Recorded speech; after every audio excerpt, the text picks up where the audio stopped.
আসসালামু আলাইকুম ভাই, এটা হচ্ছে আমার ওয়াইফ এবং আমি প্রবাসী এক কষ্ট করে টাকা উপার্জন করে পাঠাচ্ছি এবং এই লোক টাকা পয়সা নিয়ে অন্য ছেলের সাথে চলে গেছে এবং সবার কাছে বিনয় অনুরোধ করে বলছি বেশি বেশি শেয়ার লাইক করে দিবেন এবং 50 জনের কাছে যেমন গিয়ে পুষে এই মহিলাটা পরগে করে চলে যাওয়ার পরে সে বিদেশ যাওয়ার জন্য প্রস্তুত নিছে এবং ওনার 27 তারিখে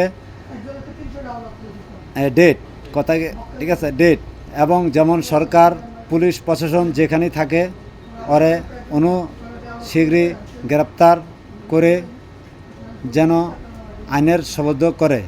ওনার সাথে একটি মামলাও হয়েছে এবং উনি গাঁও ডাকাদা থাকতেছে।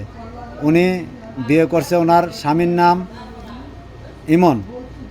ওনার ঠিকানা এবং সব কিছু বিস্তারিত আমি আপনাদের লাইভে সরাসরি দিয়ে দিচ্ছি। বিশেষ সরকারের কাছে অনুরোধ করি, প্রশাসনকে অনুরোধ করি যেমন এই নারীকে অতি শীঘ্রই আইনের আওতায় আনার আবেদন করছি এবং কি বলবো, আমার দুইটা সন্তান সে এতিম করে পরের ঘরে চলে গেছে। তাই এই বলে আমার বক্তব্য শেষ করছি।